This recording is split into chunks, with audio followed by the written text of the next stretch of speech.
Welcome to the Check Your Head podcast, the podcast where notable musicians and experts come and share their stories and solutions for mental health and wellness. I'm your host, Mari Fong, a music journalist and life coach for musicians, and we're continuing our celebration of love with Valentine's Day soon approaching, and we're also adding Black History Month to the mix. One of my favorite ways to learn about people in history is to read autobiographies.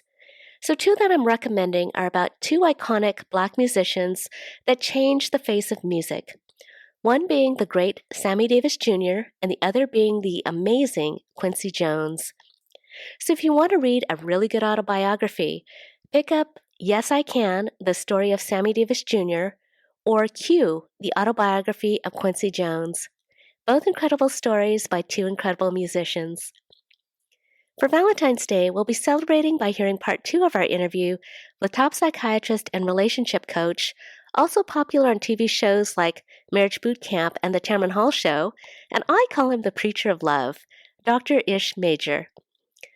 For our featured musician today, I was so excited to land this interview because I have loved her music forever. She's a true icon, having earned 10 Grammy Awards, 2 Country Music Awards, an Emmy Award, a Golden Globe Award, and has received Lifetime Achievement Awards by both the Grammys and the Latin Grammys. This singer-songwriter was also inducted into the Rock and Roll Hall of Fame, with her career starting in the 60s with the Stone Ponies, and her solo career spanning decades, with hits like Blue Bayou, When Will I Be Loved, and You're No Good. Our guest today is the one and only Linda Ronstadt, whose voice has carried her through so many genres of music: rock, pop, country, jazz, and one very close to her heart, singing Mexican folk songs, similar to the one she grew up singing with her family, led by her Mexican-European father. In 2013, Linda was diagnosed with a form of Parkinson's disease and retired from singing, yet Linda continued to be a force of nature, telling stories through film instead of music. Her latest documentary, called Linda and the Mockingbirds, is about her trip to Mexico with Los Senzontles, which translates to the Mockingbirds, a troupe of young Mexican singers and dancers from San Francisco, traveling to Mexico to learn more about their culture and heritage. Joining Linda is her friend and fellow musician Jackson Brown, who's there to witness the stories behind the children who immigrate from Mexico to the United States, and how Linda has become one of their advocates. So let's start with the great Linda Ronstadt sharing her story of mental wellness and resilience. I wanted to let you know that you have been an inspiration for me, and I wanted to thank you for your music. Aww. And, you have had a long life and a career that has spanned so many decades. And yet, we've all had our shares of ups and downs, both personally and professionally.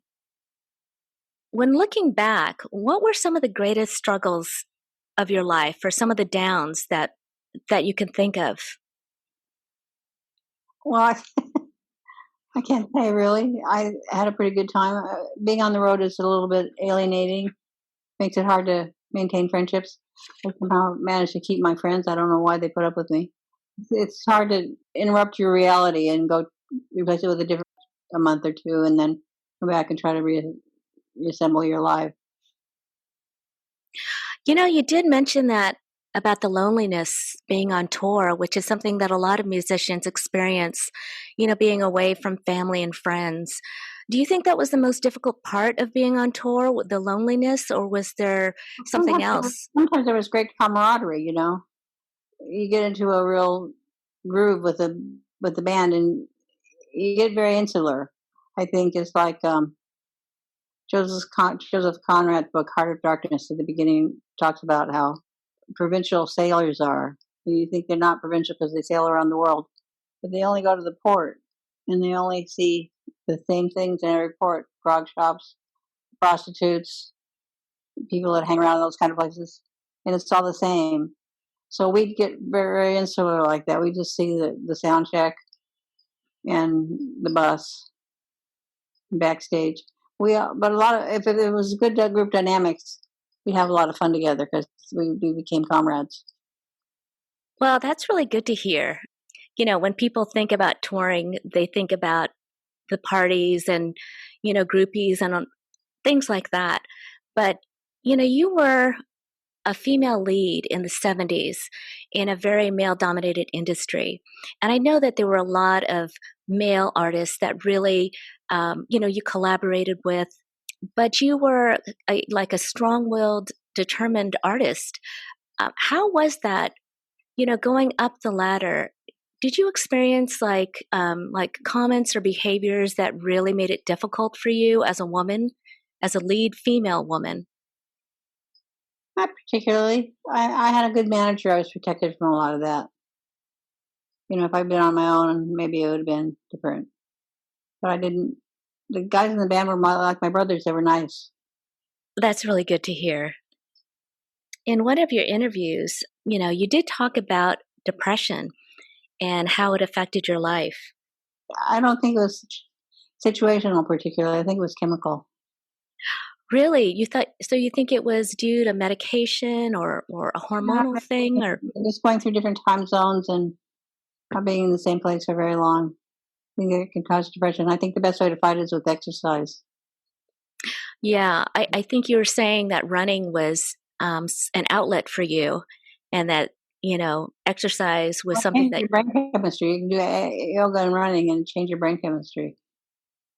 Yeah, that is one thing, is that a lot of things can change your brain chemistry, including like physical conditions. Like in 1997, you were diagnosed with Hashimoto's thyroiditis. Was that a condition that ever affected your mental health? I was diagnosed with that when I was in my 20s. Okay. It made it hard for me to exercise sometimes, but I did it anyway. Okay. So the exercise helped in that case. Exercise helped a lot. Okay, that's really good to hear. Now, one thing I read is that, you got to a point in your career where you were singing at like big arena tours. And, you mentioned that you had performance anxiety, which is something that is pretty common among, musicians. Can you describe that anxiety and also what you did to kind of quell it so that you could perform to, let's say, a big crowd? Well, I always performed. It wasn't a question of whether I did or not. I didn't like the big arenas because they didn't sound very good. Music has a lot of subtlety and nuance, and that's not possible to achieve in a big arena. I like playing smaller theaters, but that meant less money. So, but I changed. I would get bored with the music because I felt like I could do more. I wanted to sing Mexican music really badly. So I finally just started singing Mexican music, and I was happy. Yeah, that I thought was so interesting because, you had gotten so popular in so many different genres of music, pop and rock and country. And, then you wanted to go and sing Mexican songs. Now, how were you able to convince people to collaborate with you on this project when it was so different from what you had currently done? Well, they thought it was a bad idea, but to their credit, again, I have a very good manager who co-produced the record with the head of the Mariachi Vargas in Mexico, and I knew the music. I knew what it was supposed to sound like, so he put his back into it. He helped me do it. He didn't think it was a good idea, but he helped me do it because he realized it was important to me. And the record company thought it was a terrible idea, but to their credit, they promoted it. It turned out to be a big seller, so everybody was happy. Yeah, it was called Canciones de Mi Padre, Right. which is sort of like an ode to all the songs that, you sang in your family, led by your father.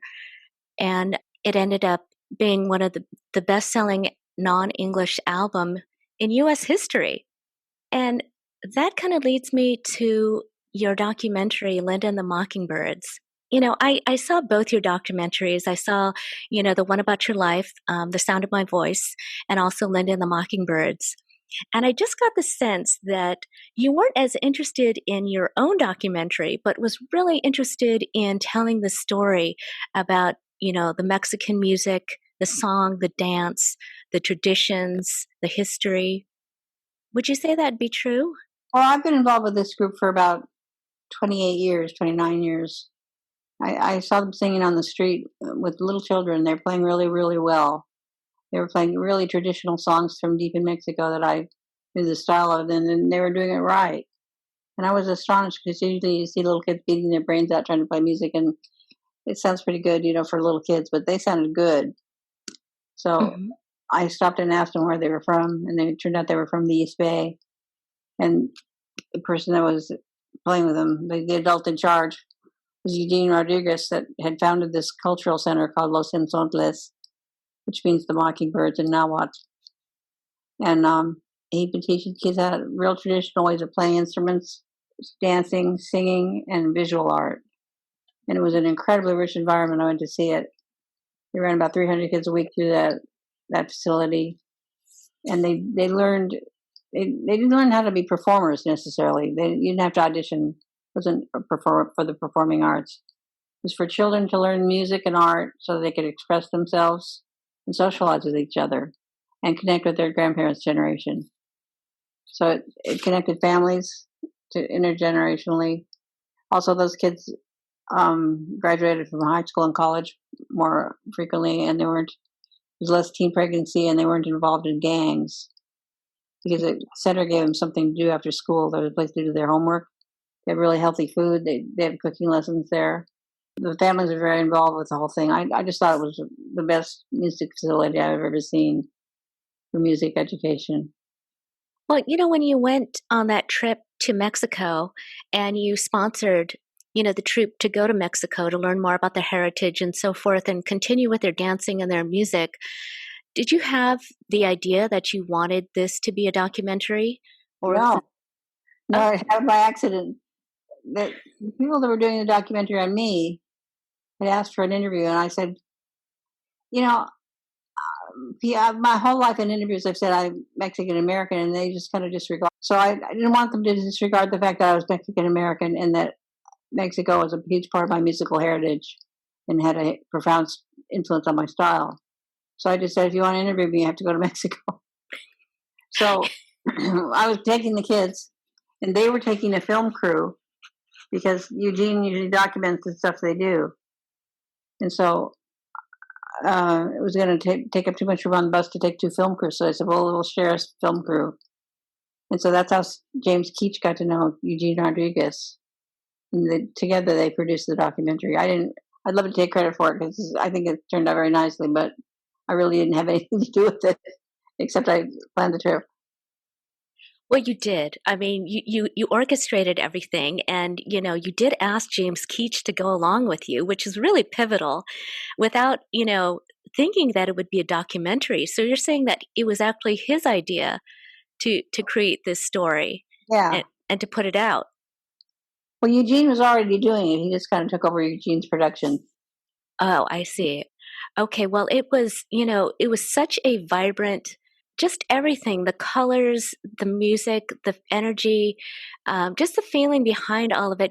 I could just tell that you were like swelling with pride when you're looking at, the families and the children that were getting back in touch with their heritage and learning more about their culture. So thank you so much for that. Well, that part of their culture, there's so many different kinds of music and so many different cultures, so many different languages in Mexico. If you walk across the block, you change rhythm culture, you change language, you change style of dress, change kind of food. So they were getting in touch with northern Mexico, where I came from. I don't know if all of them came from there, but that's what we were doing. Well, when you sang your Mexican songs, one thing that I really admired was that you really wanted to make sure that everything was really authentic and it was said properly and sang properly, and that was something really admirable. And I felt like, gosh, the notes that you would hold on these songs were just so long and beautiful. It was a part of your music that I got to know better as I was doing research on your story. Those vocal traditions are very particular in Mexico, and I've always admired them and always loved hearing it. Took a little bit of woodshedding to get myself up to speed. I knew how to sing the songs as a non-professional. My father sang them at home, and I sang along with him, but I didn't always know all the words or know exactly how the phrasing worked. Mm-hmm. One thing about Linda and the Mockingbirds that I thought was interesting was that there was also a commentary on immigration and what it's like for families to immigrate to the United States and some of the difficulties that are going on, right now with our political climate. What are some of your thoughts on that? Well, the Trump administration has initiated a policy of separating children from their families.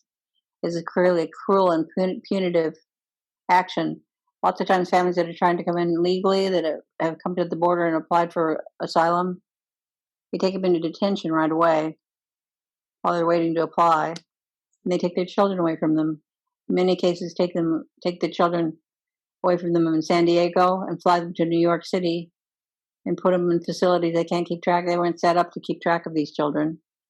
It was traumatic enough separating them from their parents, but then they lost who they were. They have hundreds of children that will never be reunited with their parents again because their parents were deported back to their own countries without them. And in many cases, they live in these little remote villages and don't even speak Spanish. They speak some indigenous language. It's just a terrible, terrible, terrible thing. Those children suffer greatly and permanently. And I think it violates all human rights laws.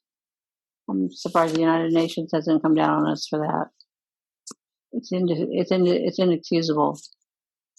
So when we were coming back across the border, we had a 2.5-year-old with us, my niece, and she was the pet of the tour. Everybody loved her. And I thought, what would happen if something happened? What would it be like if something happened? They found something they shouldn't find on the bus, or there was some violation, some mistake, and they took Annabelle away from us. We'd be beside ourselves. We took her away from her mother and father. Yeah, it was, what's going on right now. It's so hard to fathom because it's so cruel. And yeah, and to think that children have been lost and they can't reconnect with their parents shows a real, just beyond disorganization. It does show that something that some major problems that are really happening right now that go beyond just politics. Lack of empathy, and he was really operating a reign of terror down there on the border, trying to terrorize people that many have very legitimate reasons for coming in, and the other people are just looking for a better life and work. They're fleeing. They come from beautiful places that have culture, but where things have collapsed, and they have reason to fear for their lives, and they're just trying to get their families to a safer place. And they're punished more by not trying to come into the country. We should embrace them. Right. I agree. And I feel that, unfortunately, some of the politicians are judging countries that may not be as wealthy or may not have the advantages that we have here in the United States as less than. And, we all know that every person counts and every person is worthy and every person, wants to have a better life for themselves and their families. The injustices that are going on right now, what kind of advice would you give to people that have, anger, but want to do something positive to make a difference? The only thing we can do right now is vote and hope that our votes are counted. But I don't know what else to do. There are good organizations that are helping. The American Civil Liberties Union is always suing in the courts on behalf of these children. I think they do a really good job. There are a couple of really good organizations. There's some good organizations at the border that I've been involved with. I've gone across the border and seen what happens when they throw people back out over the border like a piece of used Kleenex. But, they're just in homeless camps. They're just stranded with no family, no money, no phone, in some cases, no shoes. Yeah, it is just, it's hard to think about, but it's a reality that we all need to really acknowledge. Is there any advice that you would give to musicians as a way to make a positive difference during this time of like racial injustice and strife and just in general with our political climate? Well, I think we have to examine our own consciences and see what part of systemic racism we're guilty of as individuals. Everybody's guilty of it. Everybody. It's so deeply ingrained. And look for ways that you can make a difference. When you see somebody, give them a break. If they're a minority, give them 2 breaks. I'm going to make a little switch here. There were times where I've read that it sounded like despite your great success, you had insecurities, as you were going through your career. How would you suggest artists gain confidence when they are, troubled with insecurities? I always turn back to the work and just do the work as well as you can. Okay. And yeah, I did read that you were, a perfectionist, which, is really having to do with getting things right with your work and feeling good about it. So I could see I'll how have a sound in my head. I'll have a sound in my head. And I try to get what comes back off the tape to match what the sound in my head is. Okay. Well, you had a really unique way of taking other people's songs and making them different, making them your own, or putting a different spin on it. And one thing that I really admired about you is that, you took songs that may have already been popular, but, you put your Linda Ronstadt stamp on it, and then it became popular in a different way. Well, they were good songs to start with. I think you can't. It's garbage in, garbage out. You can't make a good record out of a bad song. They were just songs that I liked, that I felt like singing. Were there ones that were more personal to you when you think back? They were all personal to me. A good song can last over seasons. Like sometimes it can be about a boyfriend, sometimes it can be about went to the store to buy pickles and they didn't have the kind you liked, and so you're pissed. Sometimes it could be about wanting to change your life situation, but it always is very personal about something. The point is not to impose my personal reasons. It's for it to evoke your own particular emotions. Otherwise, it's not working. To evoke the listener's emotions. Well, you did a great job of that because every song seems to have a heartfelt energy to it. And I always love that. Now, you have 2 children, Mary Clementine and Carlos, and you adopted them later in life. I was wondering, how do your children play a part in your mental wellness? I don't think. My kids are good. I got a break. My son has a good job. He's been able to work from home during COVID. It's been fine. My daughter is a visual artist. She's starting to get money for her paintings, which is nice. Was mostly retired by the time they were adopted. I only went out in the summertime when they could come with me when they were out of school. Well, they must be, are they in their 20s now or? Yeah. Okay. Well, I'm really curious because when your children came into your life, you had your career. And this is a question that a lot of women, who raise their children as single mothers have, which is how did you balance your work life and your home life? I didn't have to. I was mostly retired. So I had a lot of time to spend with them, as children. Oh, that's great. Okay. I read that in 2009, you performed your final show. And, you said that after that show, that every show that you did flashed before your eyes like a movie. And when you went home that night, you burned all your stage clothes. Now, what was the feeling of knowing that that would be your last professional performance? Well, immense relief, I would say. Oh, it was relief. Okay. I like recording. I miss singing. But I don't miss singing on the stage. I miss singing in the living room with family members or friends or Emily Harris. I sing with her over the phone. I have dear, dear singing friends. Aaron Neville, I love to sing with him. I can't sing anymore, but nothing I can do about it. I had a long turn at the trough. Well, I did see you sing with your nephew, and that wasn't really singing. That was just oinking. Oh, you're oinking. Well, at least you have like that, just the feeling of singing just brings so much joy, especially when you're doing it with family. I would think even going through the motions would bring joy, and having that shared. Um, It's frustration more than joy. oh, is it? But Okay. there's a whole new generation to carry it on. They've learned all the songs too. My nephews, my cousins, and my niece. They've learned songs. Hmm. During this pandemic, it's been good in some ways, but difficult in other ways. How have you sort of navigated this pandemic? I mean, do you ever do Zoom parties? No, we don't Zoom. My life has changed very little. I don't go out very much anyway because I'm disabled. So I stay Hmm. at home. And I'm very happy at home. I'm not bored. I have a lot of friends and family coming to visit, ones that I can trust that are certified clean, and it's been really nice. It's just a lot of time to read.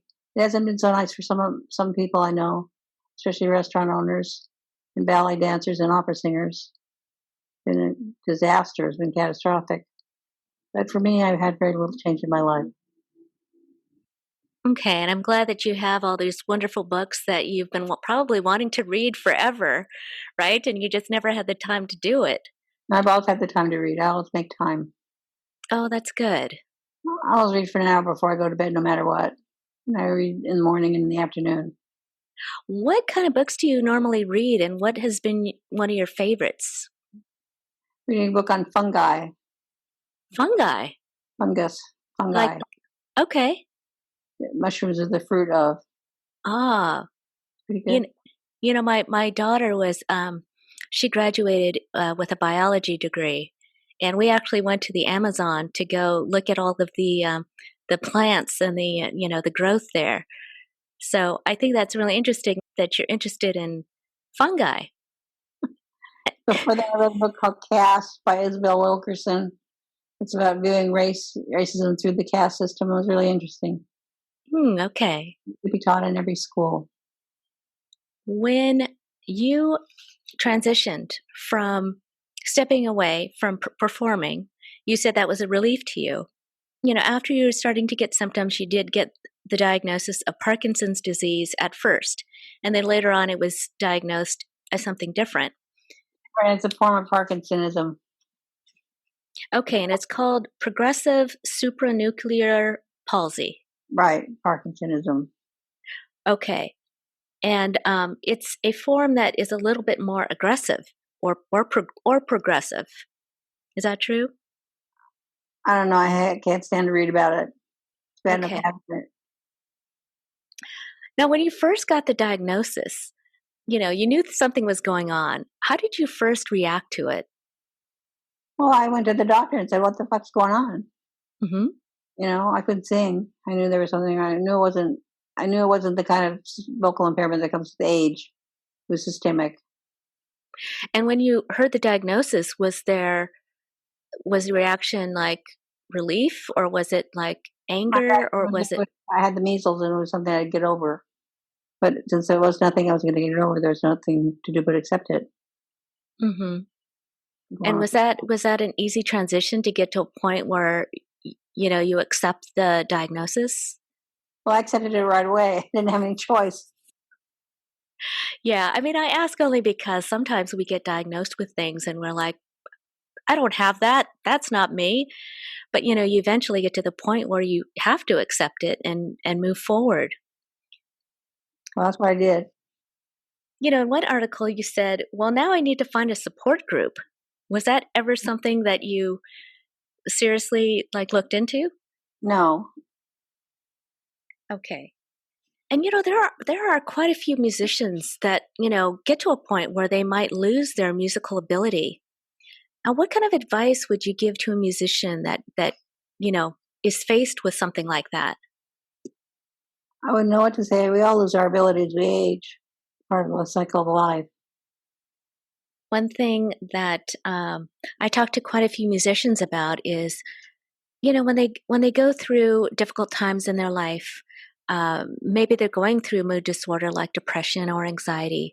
Um, especially in the music industry, there's after parties and so forth, and sometimes it's easier to grab alcohol or drugs or something to kind of quell the nerves, opposed to talking to a therapist. And I did read that there was a time where you had done some cocaine, and you eventually quit. Now, at the time, I have to quit. I didn't like it. you would? Never liked drugs, and I can't drink. I'm allergic to alcohol, so that was a big bonus. Okay. So you tried the cocaine, and you sort of tried cocaine. what, say that again? Everybody tried cocaine. Right, right. But you got to. So, was it more just for fun, for entertainment, or was it something that? I tried it and I didn't like it. I found it boring. I couldn't read very well, and I'm not a druggie. I'm just not good at it. Okay. We used to get in card games on the bus and poker games, and I always won because I was sober. All right.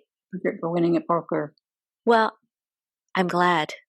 It's nice. I actually have an allergy to alcohol, so that makes it easy for me too. Yeah, it's terrible. I drink a thimble full of wine and my face turns bright red and I get sick. That's exactly. I'm sick for a couple of days. Yeah. Wow.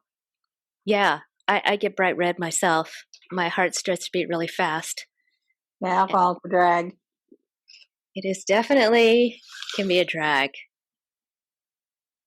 As you go through your life and you look back on some of the difficult struggles that you went through, has there ever been a time where you felt like you really had to deal with things like depression or anxiety, or, some people go and experience OCD or post-traumatic stress disorder, any of these things?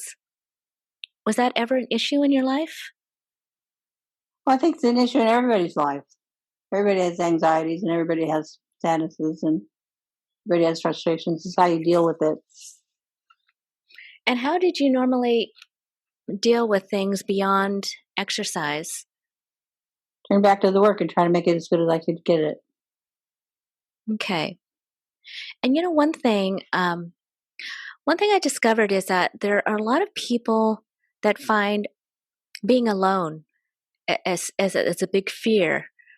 And I know that you had many wonderful people around you all the time, but you had many loves in your life, but you decided not to get married. Do you have any advice for people on how to successfully and happily live on your own? Not really. I've never lived alone. I always have family around. I think we're social creatures. Both had family around. Okay. I wanted to get back to speaking about your Mexican heritage and about immigration. And I was wondering what it is that you would like government to better understand in regards to immigration and the feelings of Mexicans who want to live their life in the United States. Well, just that no human being is illegal, that we're all humans. They're trying to, I think the Trump administration is trying to demonize brown people and make them an object of fear so that they'll be persecuted. It's demagoguery. It's a lot like what happened in Nazi Germany before World War II. They demonized the Jews. Yeah, I had read that you were almost likening it to Adolf Hitler, and how you were saying that the Mexicans are, like the new Jews of that time. Is there anything else that you would like to say about Linda and the Mockingbirds, the documentary? Not really. Okay. Anything else that you would like to say about mental health? No. Habit. I want to thank you so much, Linda, for taking this time. You have been a real dream. Thank you. And I appreciate every moment. This has been like one of the crowning moments of my career. I've interviewed quite a few musicians and artists. So thank you so much for this. You're welcome. Next up, we have board-certified psychiatrist and relationship coach, Dr. Ish Major. Dr. Ish has spent the last 15 years helping men and women find, date, and keep the loving relationships they've always wanted. So let's hear Dr. Ish give us his practical, down-to-earth advice just in time for Valentine's Day. There's a lot about, family history and what you see growing up that can affect your future relationships. One toxic relationship I just, think of is Rihanna and Chris Brown. Ooh. And I know, but there are a lot of relationships like that where people go back to abusive relationships, even though they grew up knowing that is not a healthy thing. I mean, what is it that brings people back to abusive relationships when logically they know it's not good for them? I don't think they know it. I think they believe it, right? I think the evidence suggests that it's true, that that's not healthy. That probably isn't going to work. But once you know something, then you usually act on that intelligence, right? I know that the stove is hot when I take the pot off, so I don't touch it. I know that. But I don't believe that. I believe it's hot. Let's say, nope. Right? I know it's hot. I'm not touching it. And so in the end, right, we all pick the love we think we deserve, right? So if we had a good model, great, right? And that puts you ahead of the game. My parents were together for 56 years. I can remember one argument that they had. Not that they didn't have them, but they never let us see them. 6 kids in the house and 7 kids in the house, and they just they kept that away. And so if you had a good model, great. But if you didn't, it doesn't mean you're doomed, right? It just means that you've got to really get to work on figuring out your lovability, right? What's my lovability? What's my likability? What are those things that I love and like about me that let me know that I deserve something more? That I deserve to be in a relationship that doesn't hurt, right? That I deserve to be in a relationship where they don't put their hands on me in an aggressive way. That I deserve to be with somebody who can say nice things to me and sweet and tender things and not mean things and make me feel less than, right? So those are those things you've got to tell yourself, because until you know that, you will always justify settling for the other thing because you're feeling less than whole, right? And okay, maybe it's not exactly what I want. Maybe he's not all that great. Maybe she's not perfect, whatever that means in your mind, but it's something, and something's better than nothing. So that helps. And so you really got to work on identifying those things about yourself that you love, right? That you value, whether it's I'm smart, whether I'm kind, I'm caring, I'm generous. What are those things? And then those are your non-negotiables, right? It's like going into a Bentley dealership and buying a Bentley. I'm going to talk to the salesman. I got a list of options. Here's what I want. I want it in blue. I want it with the exterior blue. I want the interior beige. I want the star lights on this roof, and I want a V12 engine. What's the price? And he's going right. And it's non-negotiable. It's a Bentley. The price is what it is. It costs what it costs, right? So this is it. And now I know that there's value in these things, right? And so there's a level of treatment that I'm just not going to accept, because if you don't set the standard, you don't set the expectation, how do you know when somebody's not meeting it? Right. And, I remember when I was talking about relationships with friends and, sometimes people would say things like, really write down the qualities that you're looking for, or, say them out loud. And I think, just going back to what you're saying about programming how we think, we start to really solidify and confirm it in our minds, and we end up attracting the person that has those qualities. I believe in writing them down, Mary. I believe in saying them out loud. In particular, I believe in waking up in the morning and looking in the mirror and having a conversation with yourself, right? Yes, this is me, a psychiatrist, telling people to talk to themselves, right? and tell yourself what you love about you.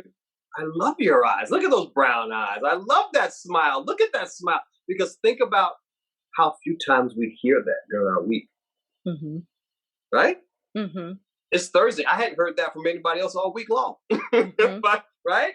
And it feels so weird, and it feels so awkward, and it feels like, oh, why am I doing this? This just doesn't feel right. Because you're just not used to hearing it.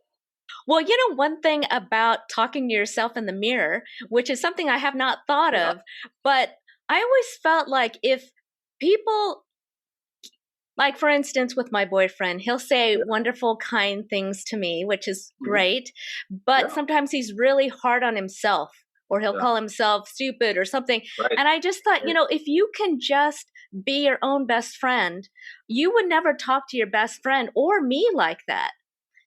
And I guess it's just this thing where sometimes we tend to be harder on ourselves or expect more from ourselves than others. I think that's really good advice.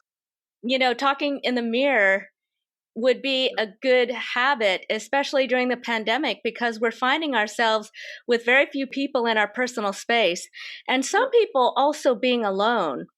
That's also something difficult to deal with right now.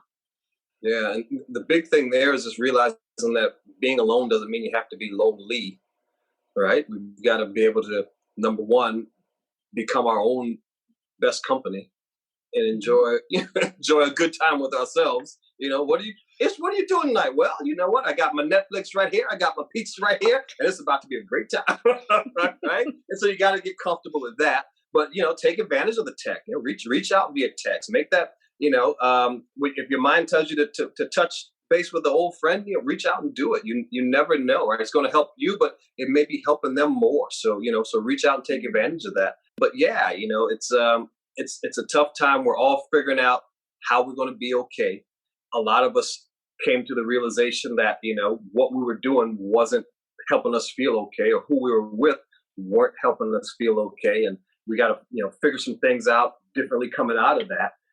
But I think one of the bigger things is just understanding how is it that you show up and be the best version of yourself. And for me, it starts with always telling myself the truth about what's going on with me and what's going on in my life. Because once you do that, then those are the things that kind of help move you forward. Yeah, I do find, sometimes it's hard to be vulnerable, which is like really saying the hard truth. Sometimes we're embarrassed, sometimes we're ashamed. But I do think that when people can get there and really express their true emotions, it's an attractive thing to hear, right? Because people can tell, they could tell when you're telling the truth, but they could also, often have compassion for the way that you're feeling, whatever the emotion is. Yeah, the word that jumped out from what you just said was shame. That's so much of our life revolves around defending ourselves from feeling ashamed.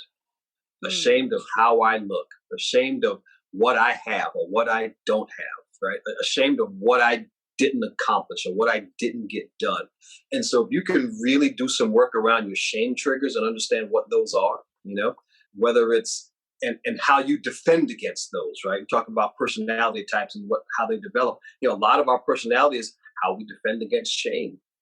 My shame thing is not being enough. So if I can just look perfect enough, like my nose can be straight enough and my hair can be perfect and my body can be chiseled or voluptuous enough, then I don't have to feel ashamed, right? Or some of us feel like, well, if I can just work harder, right? Yeah, I think, we all kind of have an idea of what it is to have a good relationship, trust and open communication. But I'm wondering, what are some things that you can give as advice to couples that have been together for a long time that, to kind of keep the spark alive? Okay, great question. So we're talking about the connection, right? And how does the connection get severed, right?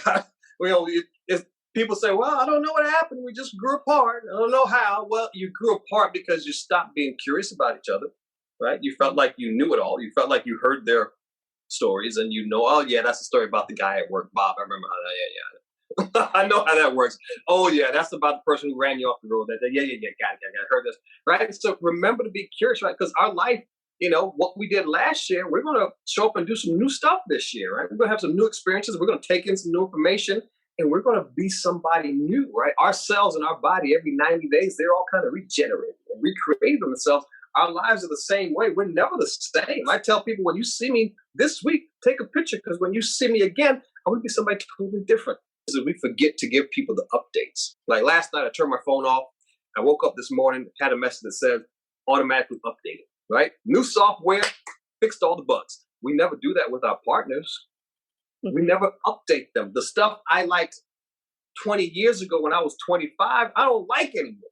The things that I needed from you then, have changed. I need some different things from you now. And oh, by the way, I need to update you about what's going on with me. I'm not into that thing we used to do 10 years ago anymore. Let me tell you what I'm into now. But we don't update our partner because we think they may see that we've changed somehow and they may not like it and we may get rejected. They may think it's weird. They may think it's out there and they may not love me as much. And so I might not get the love I need. So I'll just keep it to myself. And so you got to remember to keep that connection clear by giving them the update. Download them on the new version. It's 2021. This is what it is now, right? 2020 is gone. No. Some things are remaining that work well, but this is the new stuff that's coming. And so that's a big part of it. And then the other part is just learning how to be vulnerable with each other. You know? Yeah. You got to have that person you can be vulnerable and totally open and, and honest with, and trust that what you show them, they're going to handle it with sweetness and tenderness and compassion. Yeah, I guess that's what we have to remember as the listener is to really be careful with our words, or just know that our words make a difference. Sometimes I think like before you answer somebody, take a moment to think about what you want to say and kind of wrap it in a nice gift package, so that it's not necessarily reactive. Because I think that's when we can get into trouble, right? Is when we get hurt and we automatically say something and then it's out of our mouth and we hurt someone back. My dad used to say, John, think 3 times before you speak once and you might be right. Right? Because we're reacting, because the thing they say make me hurt my feelings, that it make me feel ashamed, that it make me feel insecure and not right. Think about why you're about to say the thing you're about to say next. And it's always nice, depending on regardless of who you're talking to, right? And most importantly, when you're talking to yourself, pretend that you're talking to your best friend. How would you respond to them? Right? That's how you should be responding to anybody. And certainly that's how you should be responding to yourself, with that same sweetness and tenderness and compassion and empathy, and that non-judgmental way. That's a compassionate response. Compassion is being able to walk into a room where somebody's sitting in total darkness and not feel compelled to turn on the light, right? Mm-hmm. It's not a relationship between healed and wounded. It's a relationship between 2 equals, right? And I'm just here to sit with you, because you're my best friend. And sometimes you got to be your own best friend and sit with yourself in that darkness with that same level of compassion. Well, one thing as you were speaking that I started to think about is when we respond to somebody, we give them our words, that there are words that we get that make us feel great, that we, make us feel loved. And then there are words that make us feel less than or make us feel ashamed. That when those strong emotions happen, whether they're positive or negative, to maybe share that with your partner, because sometimes the same things can be happening and we're not saying anything. And they have no idea that maybe something that they're saying is triggering us or hurting us from the past or something. Yeah, sometimes they just simply don't know, right? Everybody, because we automatically assume that they know what I know and they think what I think and they, live what I live. That's just not true. Sometimes they simply don't know. And so there's a very nice and gentle way to say that. You don't have to be confrontational about it. Because, hey, when I hear that word directed at me, it really makes me feel bad. I wish you wouldn't say that to me. Right. And they honestly may not know. When you wait 2 hours before you just simply send a text back, it really makes me feel like you just don't have any regard for me. I wonder, is that true? Or is it just, what, right? You can always ask for clarification because they may not know how what they're doing is helping you feel. They're not making you feel bad, but they're helping you feel bad. It's always simply a matter of clarification. I'm curious about something the other day. When we were at that office party and you introduced me as your roommate. That's an issue. Right? Yeah. I didn't like that because I'm more than your roommate. So I'm curious about what was going on with you, right? And just see what they say. And you can have that kind of conversation. Wow, Dr. Ish, I could talk with you all night because you have so much amazing knowledge and you talk so conversationally. But I wanted to know, is there anything else that you would like to say about relationships or about you as a relationship coach? Because you are the premier relationship coach and expert. Well, I appreciate that. Yeah. My job is to show up and tell folks the truth, right? My job is to be the mirror to reflect back to you what you're saying to me, what you're showing me. And I think people have a healthy level of respect for that, because it's not something that you can get from folks, whether it's family or friends or coworkers, whatever that situation is.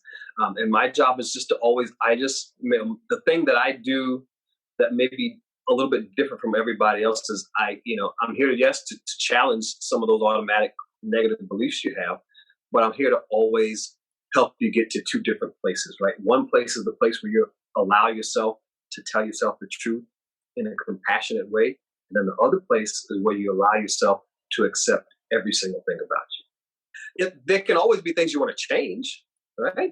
And agree to work on, but at no point can you show up and reject some part of yourself, because that part plays with every person you meet and every person that comes into your life. And if you're rejecting it, it's that much easier for somebody outside to reject it. And so the best relationship you're ever going to have is the relationship you have with yourself. So I help people clean up that connection first, and then we've got a much better shot now at having another relationship with somebody else. And just realizing that no matter who you're with, you're just simply not responsible for the lessons other people are put here to learn, right? We're all the main character in our own movie, right?